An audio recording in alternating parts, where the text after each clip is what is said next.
व गांव से पधारे हुए बुजुर्गों व भाइयों बहनों व प्यारे बच्चों,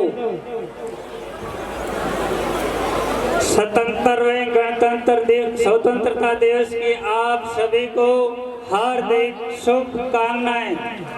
मैं आपके सामने टूटी फूटी भाषा में मेरे विचार व्यक्त करने जा रहा हूं। जिसमें कोई गलती हो तो अपना समझकर माफ करना।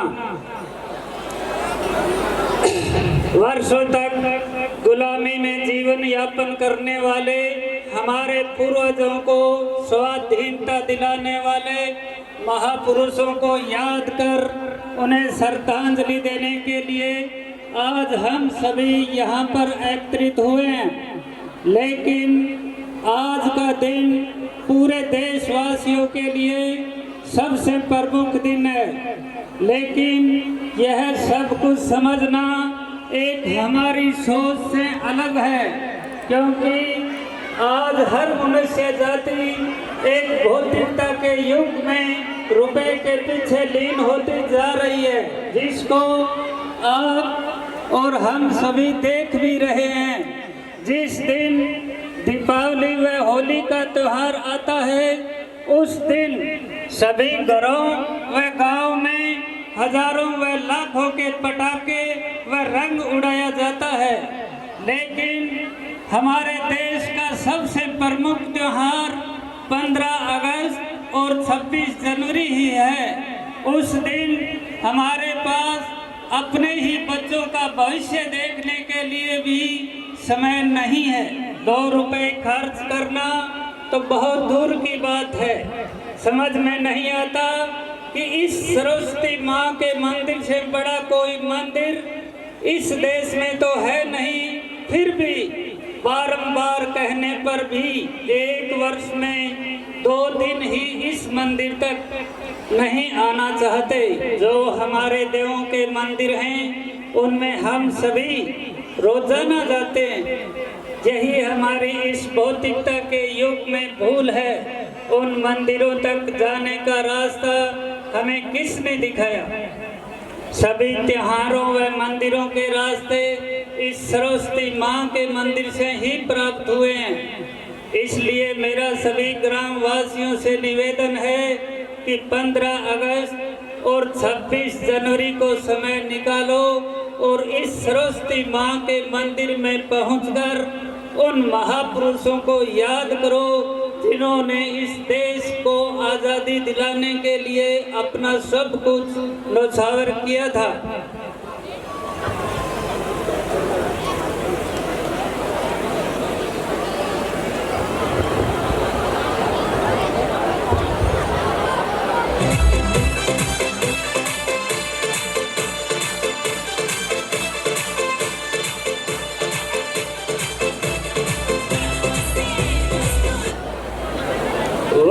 होती जा रही भारतीय स्वतंत्रता के आज 77 वर्ष व्यतीत हो चुके हैं।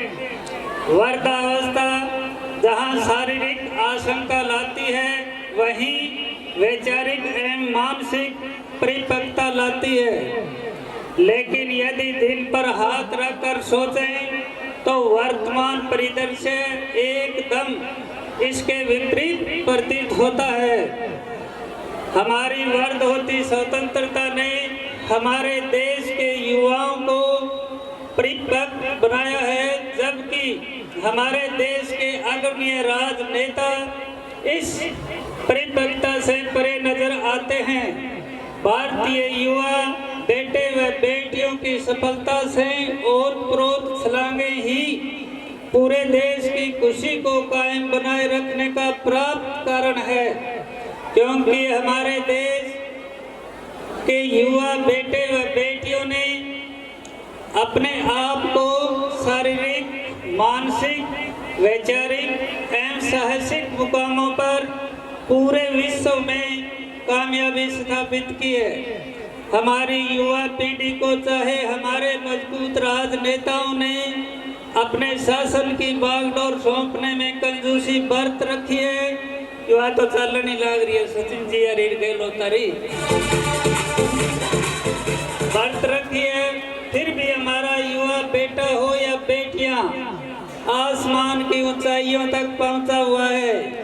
यदि हमारे इन युवाओं की यह गरिमा कायम नहीं की होती तो आज हमारे देश के राजनेता हमारी लोकसभा में जो फैसले ले रहे हैं ऐसे फैसले कभी नहीं ले पाते, क्योंकि हमारे देश के नेताओं की पूरे विश्व में बगावत ही बगावत होती। जिस तरह से हमारे पड़ोसी देश पाकिस्तान के युवाओं की चाल एक विनाशकारी रास्ते की ओर चल पड़ी है और इन युवाओं के गलत रास्ते की बदौलत ही आज पूरे विश्व में हर पाकिस्तानियों को नीचा देखना पड़ रहा है। अपने ही देश के लिए किसी भी प्रकार के फैसले लेना आज पाकिस्तान के नेताओं से बहुत दूर हो चुके हैं। इसलिए हम पूरे देशवासी नाज करते हैं इन वैदिक समतावान युवाओं पर, उनके नजरिए और दृष्टिकोण पर, उनकी कार्यशैली और उनके आत्मविश्वास पर, क्योंकि प्रत्येक पायदान पर हमने हमारी जवान पीढ़ी को हमारे स्वाभिमान की रक्षा पंक्ति के रूप में दृढ़ता से खड़े देखा है। हमारे युवाओं के समक्ष जो चुनौतियां हैं उनमें विकासशील राष्ट्र की बाधा बन चुका सबसे पहला भ्रष्टाचार एवं चरित्र पतन प्रमुख है। इस बात में कोई संदेह नहीं है कि हमारे नौजवान बेटे व बेटियां साथ जिंदगी यानी सादगी एवं व्यवहारिक कौशल्य से ओतप्रोत हैं, लेकिन पाश्चात्य संस्कृति का आधुनिकीकरण हमारे देश के युवाओं के लिए एक चिंता का विषय है। हम आधुनिक बने, किसी को कोई ऐतराज नहीं है, लेकिन यह आधुनिकता हमारी स्वयं की हो, किसी विदेशी की नकल नहीं हो, जिससे हमारी आने वाली पीढ़ियों का मोबाइलों जैसी घातक बीमारियों से विनाश हो। हमारे इन नौजवानों के समक्ष चुनौती है वह विश्व प्रसिद्ध वाग्मय जिसे समूचा संसार अपनाना चाहता है। हमारी वैदिक रचनाएं, वह हमारे मंत्रों की प्रतिध्वनियां, वह हमारा आचरण, वह हमारा व्यवहार और हमारी गौरवित सुसंस्कृति, इस पर हमारे देश के युवाओं को भी सोचना और यह देखना होगा हम हमारे रास्ते से भटक तो नहीं गए। जैसे हम हमारी बहनों के हाथों से हमारी कलाई पर राखी बंधाने के लायक हैं या नहीं, हमें यह भी देखना होगा कि हम हमारे माता व पिता को श्रवण की तरह पानी पिलाने के लायक हैं या नहीं। हमें यह भी देखना होगा कि हमारे देश पर लाखों बार मुसीबत आई फिर भी हमारे देश के इंसानों ने जान गंवाई और हमारे देश की बहन और बेटियों की लाज बचाई। आज के इस युवा पीढ़ी को यही सोचना होगा कि हम हमारी बहनों व बेटियों की लाज बचाने के लायक हैं या नहीं। अगर हमारी युवा पीढ़ी इन बातों को नहीं भूलेगी तो हमारी पूरे विश्व पर सच्ची सफलता होगी।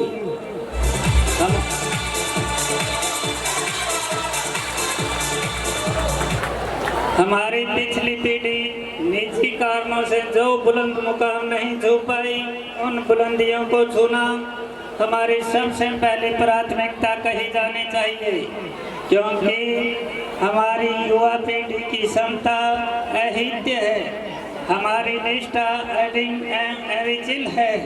जैसे सीमा पर जवान और हमारे खेतों में हमारे किसान, खेल के मैदानों में हमारे देश के पहलवान, नई टेक्नोलॉजी लाइन में हमारे इंजीनियर हों, चाहे स्वास्थ्य में हमारे डॉक्टर हों, चाहे विज्ञान एवं प्रौद्योगिकीकरण हो, इन सभी कारणों से समूचा विश्व हमारी क्षमता से कायल है। हम पूरे विश्व में हम पूरे विश्व में सर्वश्रेष्ठ हैं, क्योंकि हमारी सारस्वत भारत भूमि पर वैदिक एवं आध्यात्मिक से पूर्ण की ऊर्जा प्राप्त है। हम हमारे परंपरागत परिवेश एवं गुरुकुलों का आशीर्वाद प्राप्त है, जो दुनिया के किसी भी हिस्से में उपलब्ध नहीं है।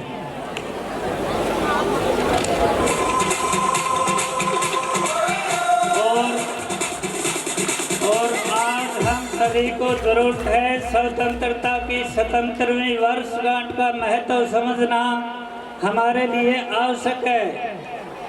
हमें अपने अतीत में झांक कर यह देखना होगा कि हम कहां से चले थे और कहां तक पहुंचे हैं। अपने इस 7 दशक की यात्रा में हमने कहां क्या खो दिया और कहां क्या प्राप्त कर लिया।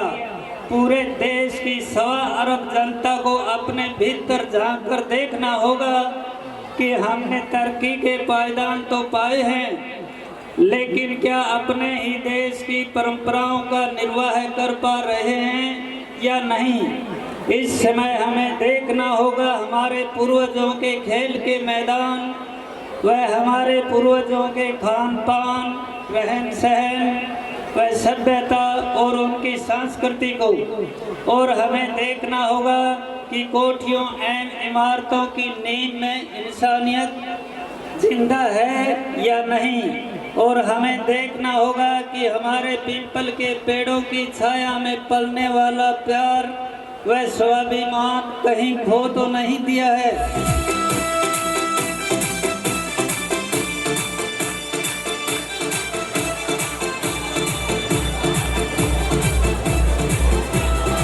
जलवागाह के प्रशासक यदि देख नहीं सके तो किसी भी प्रकार की प्रस्तुति के क्या मायने कहे जा सकते हैं। जिस मुल्क के जलवागाह के मुतजिया हो अंधे, उस मुल्क में रोशनी की बात करना बेबुनियाद है। इसका अर्थ है स्वतंत्रता सबके लिए होती है, चुनिंदा लोगों के कब्जे में नहीं होनी चाहिए।